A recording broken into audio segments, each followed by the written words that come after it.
All right, hello everyone, and welcome to this month's ScholarCast, Building for Changes, How to Design a Resume That Evolves with You.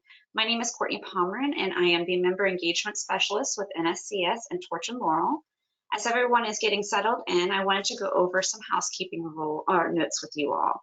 We are recording the session for those who could not join us this evening, as well as to send you a copy of this recording in email. We will also be uploading this to Scholar Central and our NSCS YouTube channel within the next 48 hours. All attendees are mics and cameras are turned off to allow our guest speaker to speak. And finally, we will have some time for a Q&A session after our presentation this evening. So if you have any questions, please feel free to utilize the box, the question box, to put those questions in. If you have any questions, we will pull those questions and give them to our presenter. All right, without further ado, it is with great pleasure to introduce our ScholarCast speaker, Staci. She's gonna laugh at me, Taustine. Did I do it right? Staci is a passionate facilitator, thought partner, and coach with more than 10 years of experience training educators, policymakers, and organizational leaders across the public and private sector. As a founder and CEO of Stubborn Heart Consulting, Staci brings a first-person approach to workplaces through customized programming, experimental workshops, and coaching. She leverages leadership development tools, dialogue, and little experiments to help teams work more productively, collaboratively, and sustainably across lines of differences. Staci has trained more than 10,000 people in core leadership competencies, coached 2,000 plus people through top career moves at companies, for example, Epsi, Rivavine, and Chief and Meta. Staci is also a proud first-generation college graduate with degrees in journalism and mass communication, gender and women's studies from the University of Wisconsin-Madison, as well as a master's in urban education and leadership from Johns Hopkins University. We are so excited to welcome Staci and to learn more about building for changes. Staci, thank you for joining us, and the stage is yours. Thank you so much for that overwhelming introduction. It's good to be with everyone here tonight. Please excuse the cold that I am nursing while kind of working our way through this evening's workshop. I am, thrilled to be here. I'm sorry I can't see and speak with each of you individually, but I encourage you to have your beverage of choice and a notebook nearby. I hope that during the course of our time together this evening, you have a few ahas about your own experiences and journey through the career that you're beginning or working your way through, the various stages of that career journey and what it has to offer us when it comes down to articulating it for our resume and for other folks to understand what we have to offer when we are pursuing the next step in advancing our own career. And so let's go ahead and kick it off. I'm going to go ahead and share my screen. Hopefully this goes seamlessly. And I will go ahead and say, I think it is visible here now. Let's go ahead and dive right in. As was shared already, we're building for changes, how we can design a resume that grows with us. Many of us may have been taught in high school, our guidance counselor said, your homework this week is to write a resume. We rolled our eyes and went home, threw something together, and we've been carrying it around with us for 10 years since. And so things have changed. The world has changed, and the way that we talk about our experiences has changed. And so today we're going to set you up for success and give you some key insights to work your way through improving your own resume. A little bit about me before we get started here. This is me, my partner Keith, and our dog Wander Pickles. She is the light of our life and has a robust Instagram. So if anyone's looking for puppy love, you can @Wander Pickles. As shared in my bio earlier, I'm really proud of the work that I do with people one-on-one to talk about what they're most proud of in their work experiences and use that to help them land the roles that they've always dreamed of. And so in the hour ahead, my hope is that you can see your own experiences as truly supporting the next step that you're planning to take and how you can talk about that. So in this hour ahead, we'll recognize that our career journeys shape us and that they're dynamic and ever evolving. We'll also learn to add some new strategies for customizing our own resume and begin to start changing the materials that we have.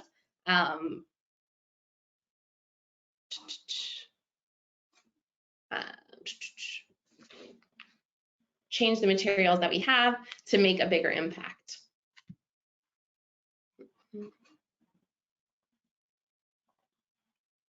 So in this first part, we'll begin with some context, and then I will give us some hacks, some immediate actions that we can take to improve the status of your resume, and then I'll show you how to customize for each of the roles that you're excited to apply for. Let's start here. The purpose of a resume. It's a persuasive tool. It's not just a piece of paper that houses a laundry list of experiences that we've had. It's intended to be a persuasive tool that we can use to teach people how to understand us professionally, even if it's who we're becoming and not necessarily who we are yet. I think a lot of us are super humble and afraid to brag. We're afraid to talk about ourselves or really, overstate what we've done, especially when we're new to our careers or in the early stages of starting in a new industry. It can be frightening to express what we've accomplished because it doesn't seem like a whole heck of a lot. And so I loved this image and I want you to hold on to it as we go through our time together today, which is that projection on the wall, right? It's the vision for ourselves of what it is that we will be and what it's going to take for us to get there. And so I wanted to start here and note that a lot of times when we're creating these types of materials, it can feel like we're twisting ourselves into a pretzel. We know that we want to go into product design, or we want to be an editor, or we want to be a chef, but we only have experience babysitting. And so we feel that we have to twist ourselves up and find a way to say it in a way that will catch somebody's eye. But I want to remind us that, looking for the right role also requires us to be really honest and transparent about what we have to offer. When I think about this, I think about flavors of ice cream. If you are like me that happen to be lactose intolerant, I don't often eat ice cream, but if I could, my favorite would always be pistachio. And so I would not risk a stomachache over a chocolate or strawberry cone. It would really have to be pistachio.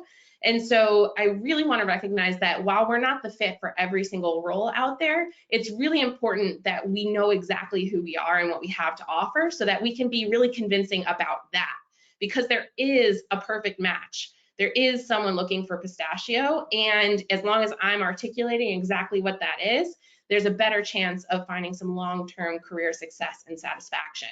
And so with this in mind, I would say let's consider being both compelling and authentic at the same time. We don't have to give up one or the other in an effort to be really convincing and creating meaningful representation of ourselves on our resume.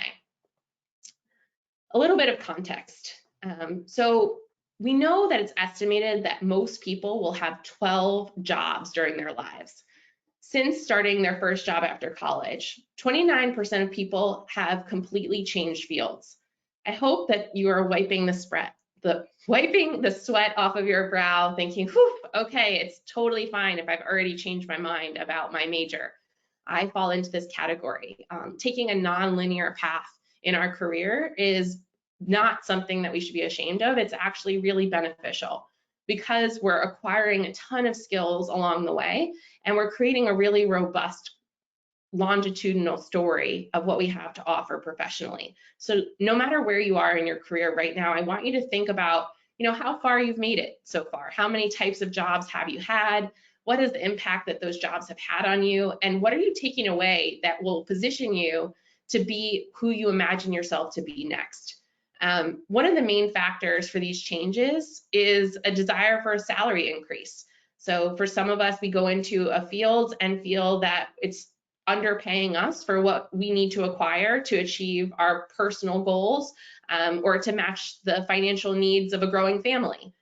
Other times it's because we have a new desire to explore a different field, or it's to actually gain upward mobility and be promoted.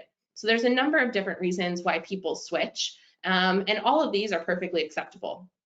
What we know as well is that Americans who went to school for a specific major do not utilize that major at work all the time.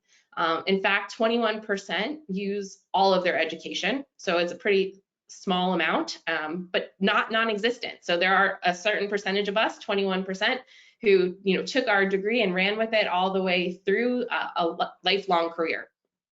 53% use half or less of their education, and then 15% use none of their education in their current job. So no matter where you fall here, I think it's important to note that we can see ourselves reflected in one of those three categories, and that there's a path forward with our resume no matter which category we fall into. So it's really important to think about and pay attention to the themes of our lives as we change and grow. You'll notice here that this is a representation of my personal life path. I'm sharing this with you to note that everything that I do in my work starts with self. In order for us to truly achieve success in our career and see a sort of example of our own ability to be promoted and recognized for what it is that we bring and offer, we often need to identify a good fit, right? Has anyone ever played a sport that you wanted to be good at or were told you should play because a family member played in the past and you did everything you could to be good at it, but somehow it was just never enough? And part of that was because your heart just wasn't in it, right? And so there's a lot of us who find out in our career that try as we may or try as we might to fit into a mold that someone else expects of us, or that we really wanted to believe was meant for us, but it didn't actually align to our core values or our own personal ambitions. We end up backtracking and figuring out later that there are some common threads that emerge based on the experiences that we've had, things that we've learned, and new insights that we've gained. And so you'll notice that one way to do this is to start by listing out the experiences that you've had, starting with your first role. For me, that was a middle school president. You'll notice that that is not a paid salaried position. That was an 8th grade experience that really shaped who I am, because I realized at that age that I cared about amplifying voices and creating change. Those were the passion points that I learned about myself through that experience. And I went on to notice, becoming a peer mediator later in school, that I love to promote community and resolve conflict. You'll see that as you create this list of all of the things that you've done, there starts to be some patterns here. You'll notice that I highlighted some that corresponded in orange, some in green, some in blue, and some in yellow, because they started to pop up across all of these experiences, and they became core to who I am and what I care about. And so when you notice these themes, you can create a thread through to help you identify the direction that you want to be going in and identify roles that correspond with those passions, so that you can craft a resume that's really attractive for the types of jobs that you want to go out for. I mention this because self-exploration is key. You want to kind of spend your time appreciating what has been so that you can design what will be with intention. And so once you've done sort of this deep dive and look at yourself, where you've been, what you've been through, how those things have shaped you and what they've made you care the most about, you'll want to transition that into a connection to your skills. So you'll notice that I took this very same exercise and expanded from passions to skills. That very same role as middle school president involved a lot of public speaking. It involved a lot of organization and interpersonal communication. You'll notice, flash forward 20 plus years, and I am doing public speaking to this day. Did I know then that this was the role that I'd always dream of? No, but I could follow a through line that I identified at an early age, which is that my heart lit up when I was doing something like announcing to my peers the morning announcements over the speakerphone from the main office, right? That was something that I knew and something that I began to notice skills in that I was proud of. And so I would pause here and ask you to jot down for yourself, what's coming up? What's bubbling to the top of your mind of the skills that you've developed that you're really proud of, the ones that you wish more people knew about you and feel uniquely important for what you want to do next. If nothing comes to mind, that's okay, but these are the types of exercises that you can spend some time with to really begin to unearth the skills that you'll use to highlight your strengths in your resume. So let's put it to work. When we think about our skills and the role that they play in our resume, we want to focus on what we have done, not what we haven't done yet. I've met so many folks who are so apologetic about, being in school or only ever having one internship, right? But ultimately, it's not about that. It's really about what are all of the skills that live underneath your life experiences, because they are transferable. We can show that those skills, like interpersonal communication or strong organization or creativity, right? These are really important, valuable skills, and it's our job to show that they're relevant in the current context. So how do you use them today, and how will they position you to be successful at the job that you're going to apply to next? The aim here is to connect the dots for the reader. We don't want to leave it open to interpretation. We actually want to teach someone how to think of us when they pick up the piece of paper called our resume. So how do we do that, right? We're going to start here from the very top and work our way through and spend some time on each section of the resume so that you can consider what it is that you might edit, alter, change, or improve around your own resume starting today. This is an example of my resume. You'll notice that the top upper left corner is super important. When we read a resume, we read top to bottom, left to right. And so this is the first thing that someone's going to see about us. And so it's critical that we both highlight the key words that represent who we are professionally, and I mean who we plan to be. I think a lot of us are like, well, I currently, am a hostess at a restaurant, but I want to be in finance. So can I say that I'm in finance?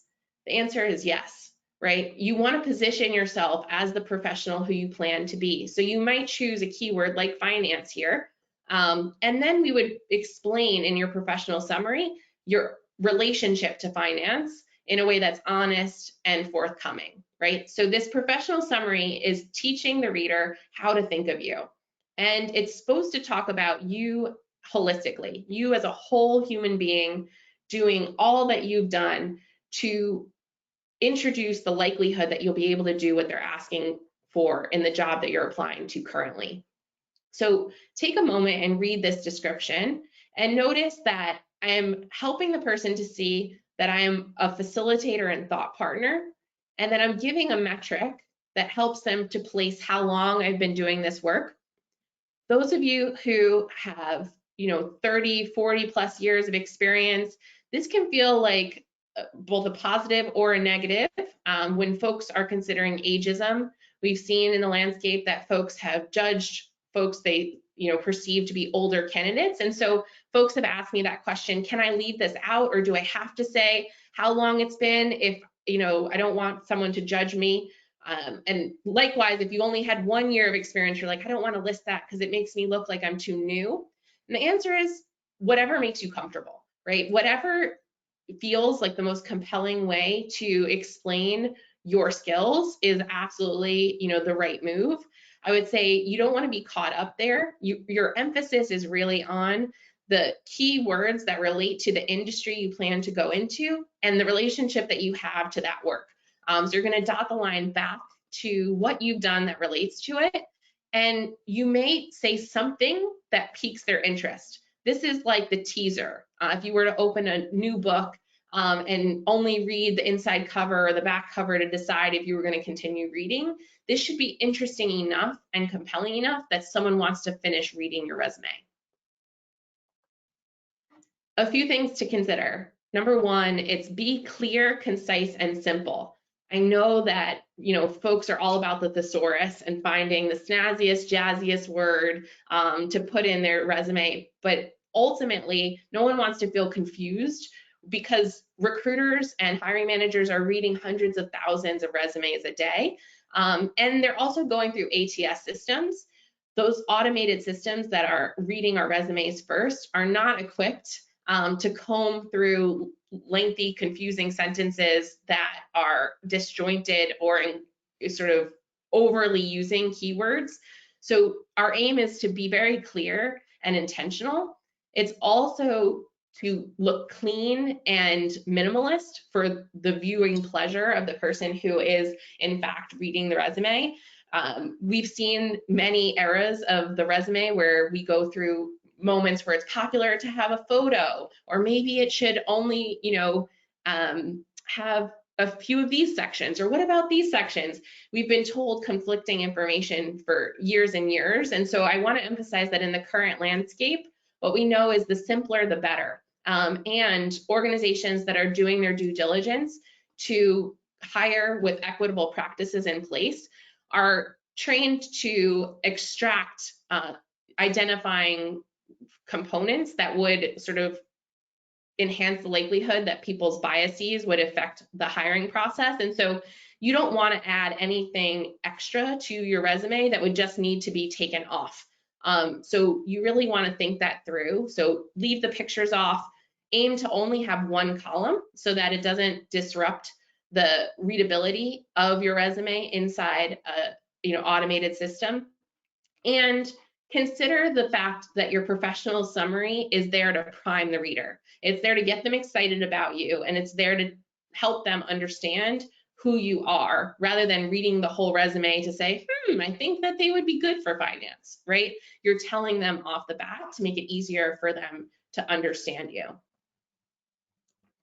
When you think about the core component of your resume, it's really about the work experience, right? And most importantly, it's the work experience at the very top. The first entry that you see on your resume is going to be where people spend the most time. So you want to make sure that this entry is organized, clear, and accessible to the reader. You'll notice that there are a few things you can do to show upward mobility. You'll notice that the way that this is formatted shows that there was a promotion while in-house at Coro New York Leadership Center. If you've been promoted at your current place of employment or in the past, formatting it this way helps people to see your upward mobility even without reading the bullet points. So anything that you can do to enhance, the reader's understanding of your growth is really beneficial. And you want to make sure that any entry that is after the first one, you switch your action verbs to the past. You don't want anything to be in the present except the most recent entry. Here's the tricky part and the most important part. When you think about the bullet points in your resume, it's really important that they are showing the reader that you have been impactful. A lot of us sound really busy. I would say 8 out of 10 resumes that come across my desk look like people have been really, really busy. They've been doing a lot of stuff. Only I can't tell how the workplace that they worked at was different as a result of them having been there. And that's what I care about. That's what any hiring manager cares about, is that what impact have you made in the past so that I can expect you'll make an impact here. And so transitioning our bullet points from sounding busy to sounding impactful is what's going to change their relationship to us. And so this is a formula that I would encourage folks to play around with starting today. The success verb plus the noun plus the metric and the outcome results in growing engagement by a certain percentage over a period of time, right? So if we were to break this down, it would look like deciding how to talk about the things we did in more detail.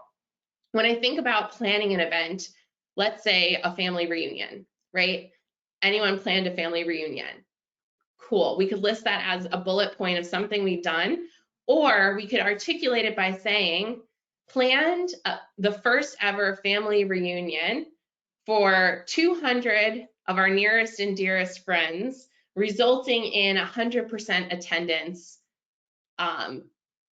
from everyone on the East Coast, right? That's going to be a much more beneficial way of talking about planning a family reunion, because it's going to show that we have capacity to do something similar for the place that we might work next. Thinking about email campaigns, can you talk about how many people opened it? Can you describe how vast the reach was, or how many sales happened because of that campaign, right? Not everyone has an easy time coming up with these. I would say most of us struggle to consider the large impact, and it's not necessarily always about scale. I think if you're trying to show something as beneficial to you or beneficial to your organization, you're really showing things like improving experience, right? So you can estimate these. 100% of people had improved attendance than last time. Or you could talk about efficiency, that you made it easier by creating a new process to categorize the emails that you read, right? So thinking about processes that you came up with, ideas that you had, or new ways of going about something can be really, really helpful when trying to think up new bullet points to add to your resume. The last piece here is our education. So when we're crafting our resume, it's actually going to be at the bottom of our resume. It's the last section, and it comes right before skills.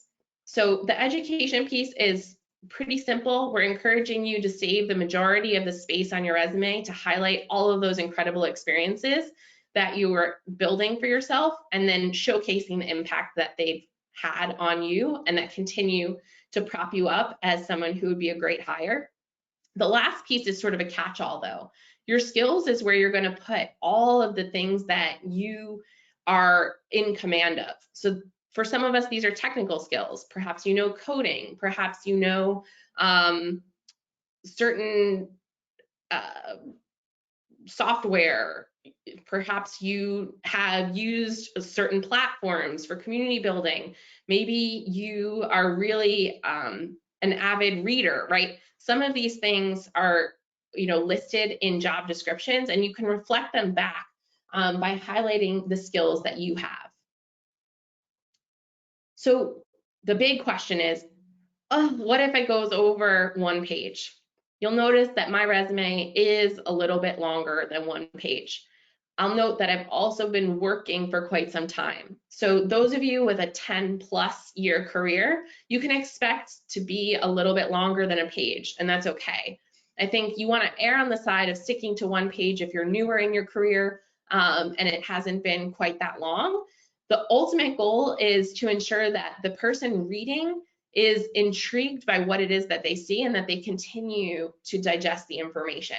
So readability trumps all, and you really want to consider what it is that you're choosing to list here, because you have decision-making power about what stays and what goes. You'll note that this is the way that you get your foot in the door. You're going to get the opportunity to have an interview where you can talk much more in depth about what you know and what you've experienced. And so if the first job that you had out of college 25 years ago isn't on your resume anymore, that is a good thing. Whereas if you're newer in your career, you're going to want to use everything that you've got, but you can start to drop things off as you sort of graduate further and further into your career experience. And so this next section of our time together is about customizing this resume so that you can really kind of catch the eye of specific hiring managers for specific roles you want to go out for. So I love this picture because the job description is really our roadmap. It's like the treasure map with the secret, to everything that we need to show the hiring manager we're able to do.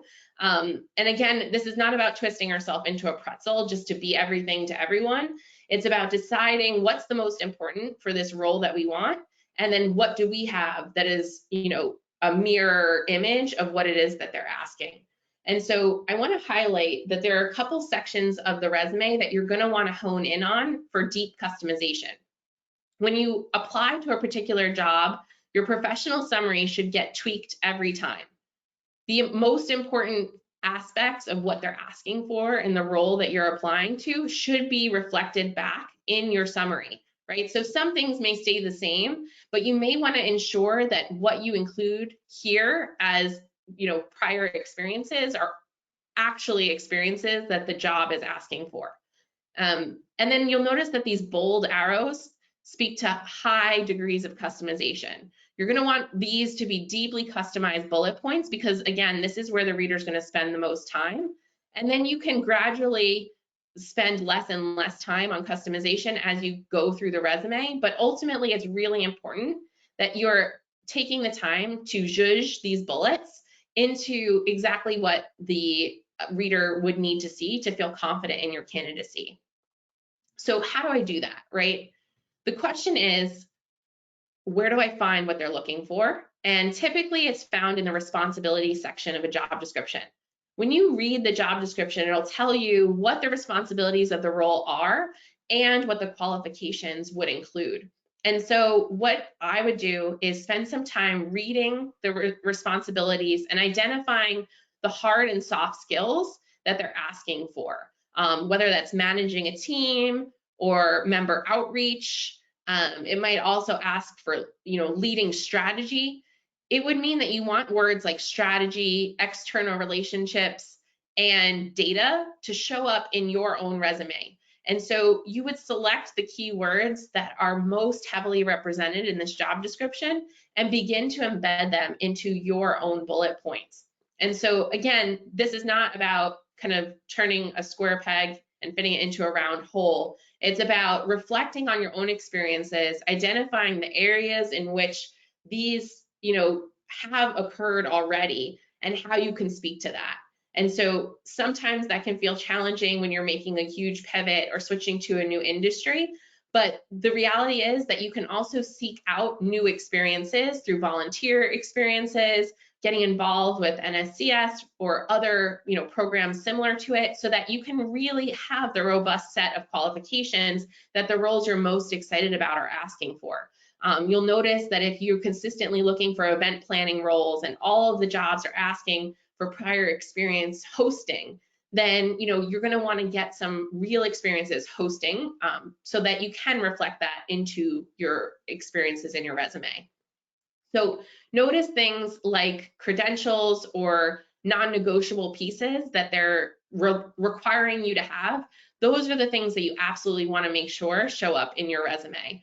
And so I know this sounds a little bit goofy, right? Keywords, keywords, keywords. Why are they such a big deal? But I want to emphasize just how important this can be and how tiny the tweaks might actually end up being. So if we were to look at a job description that asked for you to be able to manage a team of 9 and determine team strategy, priorities, and goals, you might have a great bullet point that follows the formula I shared with you, right? The lead is your action verb, the team is that noun, the growing engagement by 90% is your metric, and then the impact is over 12 months. So you're nailing it, right? Like that's a perfect bullet point. However, if we needed to really take it to the next level and customize it, what that would look like is taking that exact same well-written bullet point and transitioning it to this final example here. Managed a team of 5 and oversaw team strategy, priorities, and goals that grew member engagement by 90% in 12 months. The reason why this is a customized bullet point is because it infused 3 additional keywords that the reader would need to see to feel like you have the exact experience that they're looking for. And so it really is just that technical, and it will allow you to take your resume to the next level.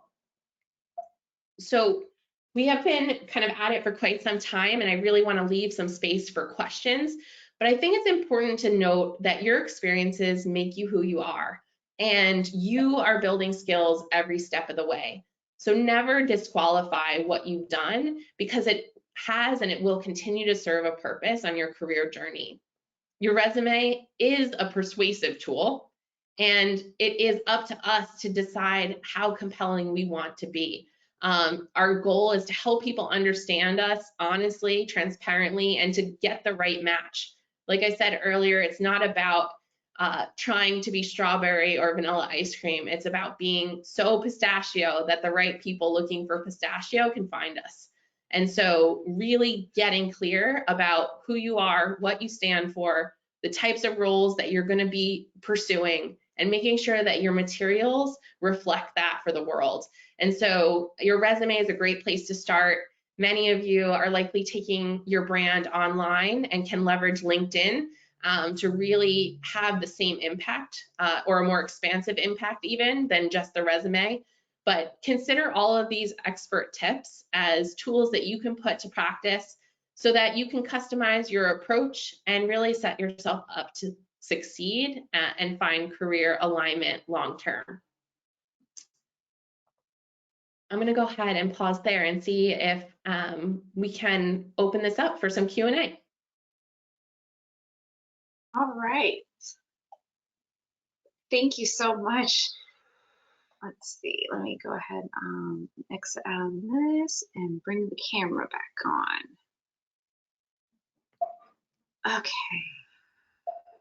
Staci, I'm going to turn your camera back on as well, or you might need to do that. Here we go. There we go.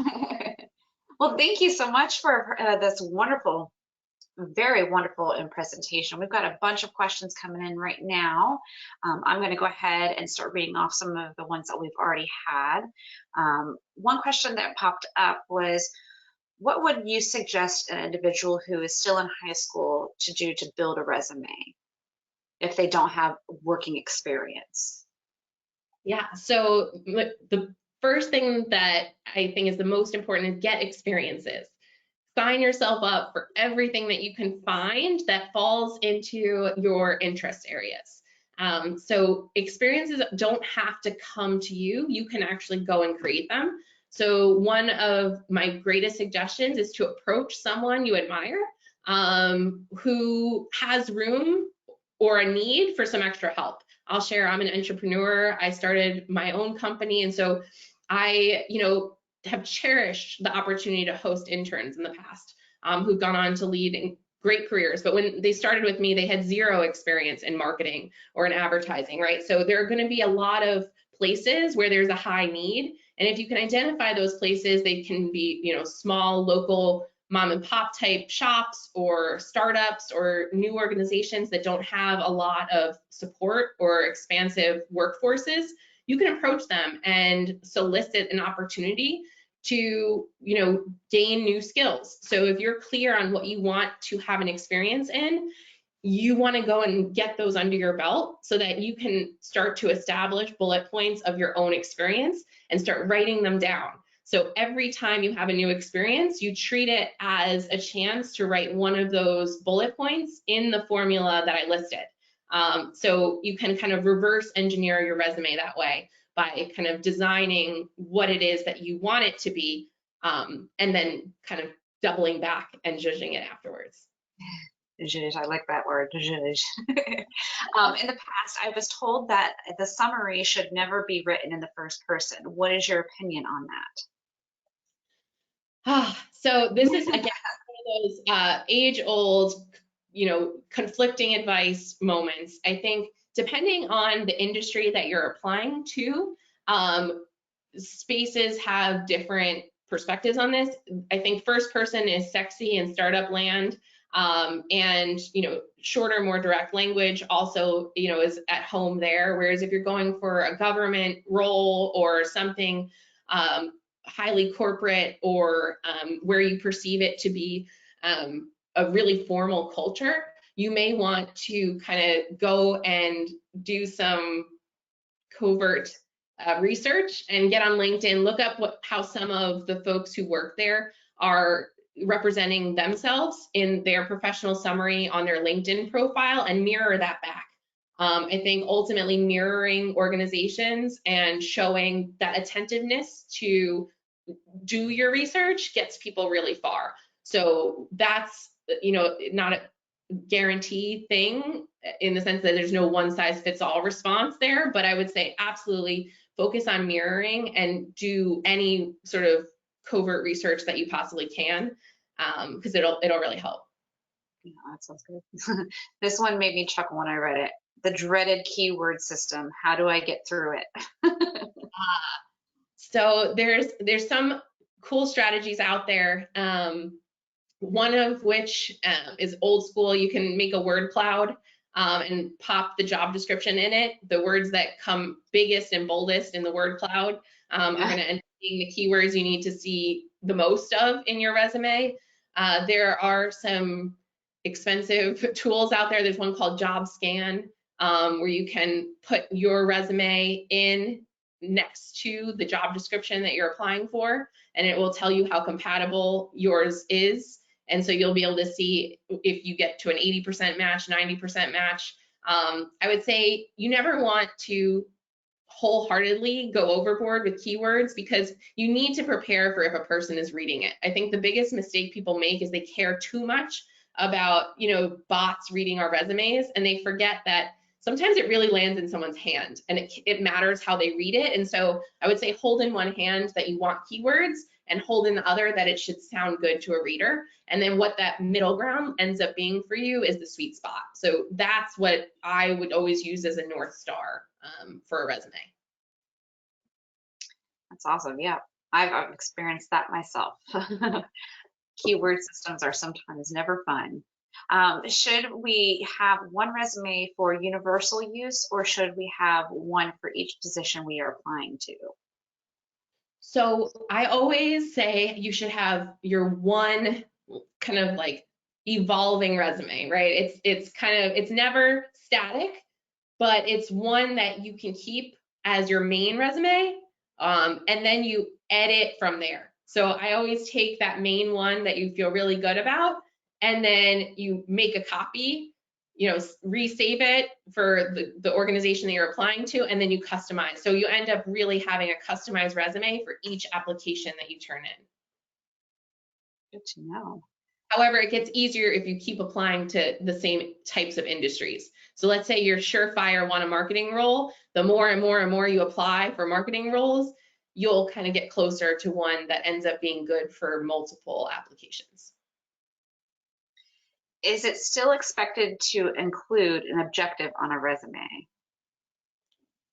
No. So I would say in general, if you're using the summary section, the professional summary section effectively, you're expressing who you are and what you're about in a way that achieves what an objective stood for at one time. So they're understanding what you want to do. It's your work philosophy. It's who you are as a person and what you stand for.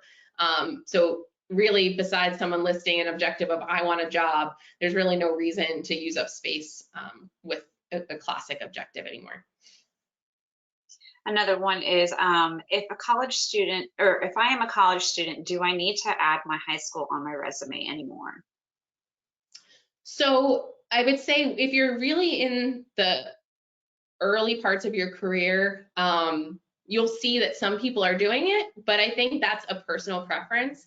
I think if you're really seeing yourself as the professional that you are, no one in your professional life is going to ask you about your high school experience other than what you have done. So I think you may speak to experiences in extracurriculars, in things that you've learned or things that you care about, but typically those things are going to happen in an interview. So you don't have to represent that, especially if it's space that you could really use for something else. I think most importantly is that you have the qualification that's desired on the job description. So as long as you can show that you have that, that's the most important thing. Cool. I had my high school in there forever, and I finally was like, nope, I'm gonna take it off. I'm in college. Why would I need to have it on there? I obviously have the degree to get to college. Where do we include internship experience and or mentoring experience, especially if these experiences represent and associate with the position I applied for? Yeah, so internship experiences can be entries in your work experience. So you can kind of adjust the title to clarify that that you were an intern, right? Like that's the title of the role that you held. But you can list that in the work experience flow in reverse chronological order, right? Like you're going to have the most recent ones at the top and work your way back to the ones that were the farthest away. But those experiences in internship are absolutely critical, especially if you don't have formal professional experience beyond that. So really emphasizing the bullet points of impact that relate to that internship. Focus less on titles and more on impact. What did you do? And how does that relate to what you'd be expected to do in this new role? Mentorship, I would say, is an interesting piece. If you think that is a huge impactful highlight of who you are professionally, either the person is someone who has mentored you that has a big impact on that industry or is recognizable, or there's something that someone would need to know about you by seeing that, you can include that as a dual section under skills and mentorship. Like you can expand that bottom section as a dual section. However, if it's just a classic mentorship experience where you are on the receiving end, I would say that you really should use more of your space for what you have done yourself as experience. Would you consider doing suggesting that for volunteer work as well? Yep. Volunteer work, I would say it falls under skills and volunteer work as a joint section, but not to emphasize, it's not the same as when we were in high school and it was how many things you could say you did. It's how much of a deep experience we've been able to achieve, right? So we have to get out of that habit of listing things and get more intentional about the depth of what we've done. And sometimes that requires getting some more experiences, but it also comes down to talking about things more deeply and expansively instead of just trying to say as many possible things as we possibly could. Now, if you were, say you were an individual who didn't have any work experience, but the experience that you have had is being a mentor to a mentee or volunteer, would you use that under the work experience section instead? Absolutely. Absolutely. Where you were the one mentoring, there are a ton of transferable skills in there, right? You're practicing interpersonal communication, you're developing, content for learning, you're supporting and monitoring someone else's growth, right? Like there are a lot of measurable impact bullet points that you could use in that sense. And so then absolutely, to your point, that would fall under your work experience. Cool. Would you suggest writing a cover letter with every job application? If not, when is a cover letter best used? Great question. So cover letters are interesting and it varies industry by industry. If you're interested in social impact work, like so many of us are and want to work for nonprofits or impact-driven organizations, oftentimes you'll find that there's a request for a cover letter.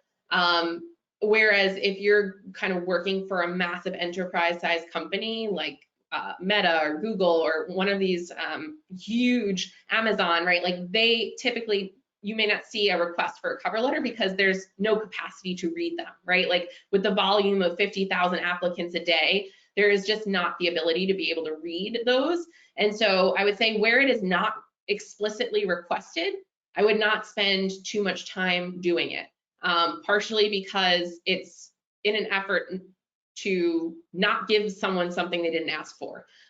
So I would say be really mindful of what the posting is requesting and follow their detailed instructions to a T. You'll find that on Indeed or LinkedIn, a number of the postings actually say in LinkedIn apply, but then if you read all the way to the bottom, it says, please send a cover letter answering these 3 questions and your resume to sally@hbc.com. And you're like, wait, why is this whole thing hidden all the way at the bottom?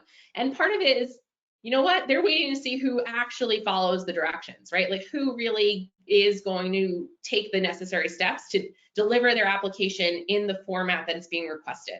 And so that is a key feature here, which is do exactly what the job posting is asking for. And if there is a cover letter request, absolutely 100% spend your time writing a good one, because I've seen this land people their dream roles, and especially focusing on your mission, vision, value alignment in that cover letter. In your first paragraph, make sure you talk about your personal why and how it maps to the professional why of that organization.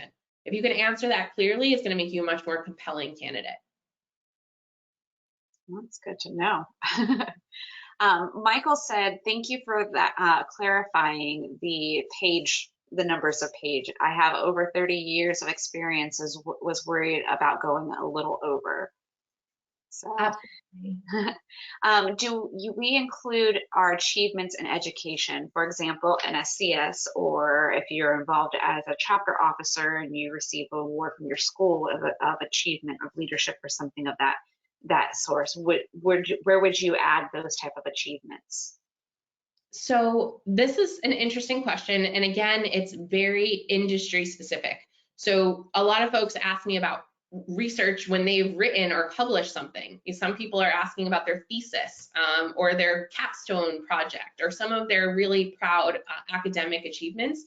What I would say is that it depends on the role that you're applying to. If you're going to work in academia, right, like you're applying to higher education institutions, you will want to include, you know, your research and the articles that you're published in, or where you can find your contributions.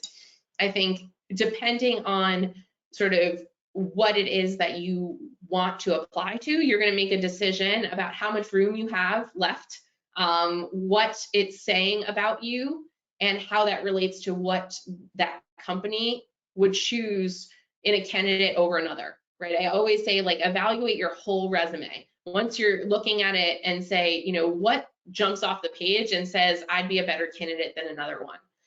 And so if NSCS is a standout piece of your experience and it highlights who you are and what you have to offer in the best way, then you're going to want to make sure that that makes it onto your page, right? If it's something that's more peripheral, let's say you know, logged in for one Zoom session once over 4 years and it's not really a big part of who you are, that might be different than if you were a chapter officer, right? So decide how relevant it is to your overall professional story, and then let that indicate how much space you choose to let it take up.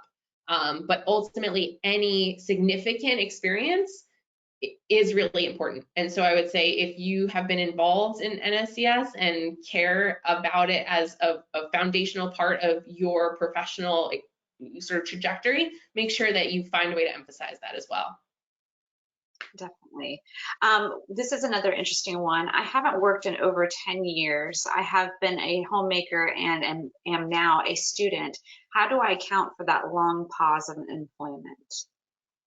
First, congratulations. We've had that discussion already, haven't we? Congratulations on this phase of your journey. I think it's really important to me that we see that as life experience, right? There was a time where people took for granted what life experiences mean to our professional growth.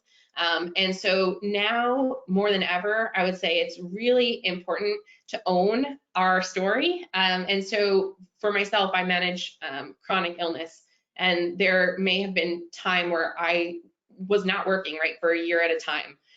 So to account for that gap, there's a way to embed a bullet point where it falls chronologically that says spent 2016 recovering from like severe health and transitioned into X from there, right? So you may embed a bullet point that says raised, you know, my children, and, you know, highlight your experience during that, you know, chunk of your life as if it's your bullet point. Own that and say, you know, what was the impact of that time? How has that, you know, sort of dotted the line through to what you're going to school for now? And then kind of let that live as a bullet point where it falls chronologically.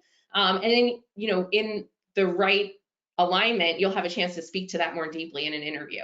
And so I encourage everyone that I work with to be transparent while also being your own advocate, showing the impact piece there, not letting anyone take that for granted, because the best and sort of forward-looking employers are really starting to see just how beneficial it is to have folks with a diverse set of experiences, and we will not see it as a setback, see it as like this is all part of the big journey.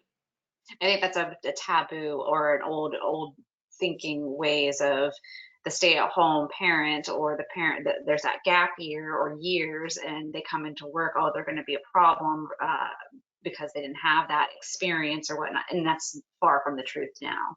I agree with you on that. It's kind of more appealing to employers, I think, now than it used to be. This was an interesting one that came up. Opinions on people with disabilities trying to apply for work. Should they be involved in the resume? And if so, where should they be? Mentioning their disabilities. So a question about disclosure, right?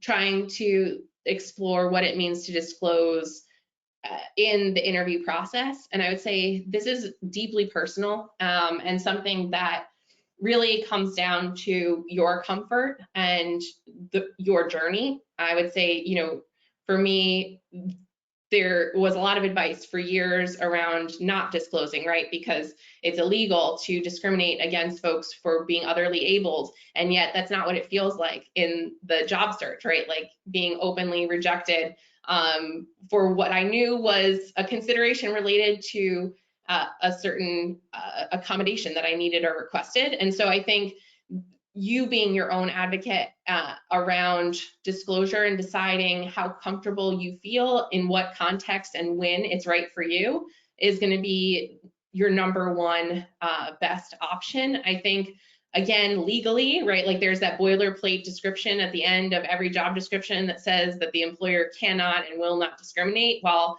our lived experiences suggest otherwise. And so, you know, there are a number of organizations that can be really helpful in this way.